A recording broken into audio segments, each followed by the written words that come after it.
Hi, I'm Kate, and I am your health coach with the no bullshit approach to health and wellness.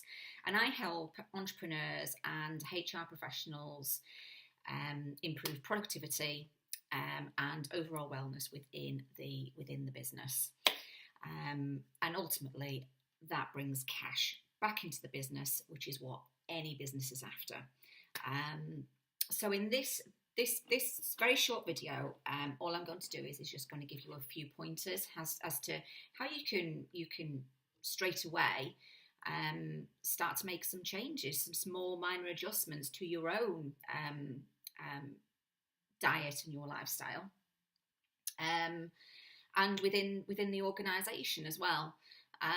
So tip number one: Encourage your staff to replace coffee, tea, and other caffeine stimulants for something like matcha, which is a form of green tea, but matcha offers a few more enhanced health benefits than regular green tea. See, matcha offers, like green tea, offers a slower release of caffeine, but matcha, whilst doing that, promotes the brain to release dopamine, which will help to reduce the negative effects from the caffeine. Now, you're probably wondering why these very popular beverages are in fact so bad for us. Well, from a health perspective, there's a couple of very good reasons. Number one, coffee and tea contain a property that inflames the gut, and protecting the gut, the cells in the gut, that is something we need to take very, very seriously because the gut makes up 70% of our immune system. The second reason is caffeine promotes the release of cortisol, which is what provides us with that instant burst of energy. However, that short burst of energy is actually making matters worse, not better. That's because a consistently raised cortisol level dramatically contributes to oxidative stress, which is going to seriously compromise the immune system and promote burnout within your employees. But let's look at this from a practical perspective and why people consume caffeine in the first place. Well, people consume caffeine to improve their mental clarity and improve their overall energy levels. And although genuinely there can be a number of factors which can result in a person lacking in energy and this affecting their mental clarity, B vitamins is one of the very first things I get any client to address within their diet and lifestyle. And coffee is one lifestyle factor that wipes out one B vitamin, which is essential for brain function and energy production. And with B vitamins in general being so difficult to manage, the last thing you want to do is consume high volumes of a stimulant, which is going to deplete these levels even further. Now, tip number 2 would have to be introduce healthy food options within the workplace. Honestly, you will be surprised how many people will choose the healthy option if it's made available to them. Because with all the media attention around obesity, type 2 diabetes, and cancer being dramatically on the rise, more and more people are open to improving their diet and lifestyle.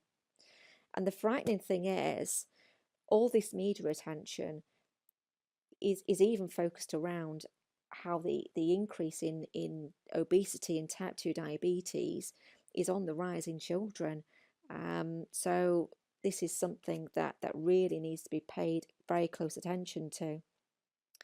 But what usually gets in the way of people making a change to their diet and lifestyle is number one, having the right knowledge to make the right decisions moving forward.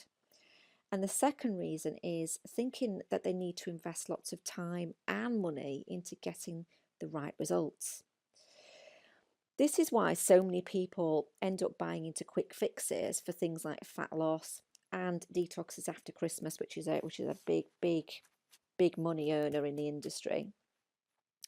But these things don't offer lasting results, and they actually end up compromising the body even further because the health jigsaw, as I call it, isn't being completed. and change isn't being executed correctly, which leads to overwhelm mentally and physically within the body, and that unfortunately results in oxidative stress.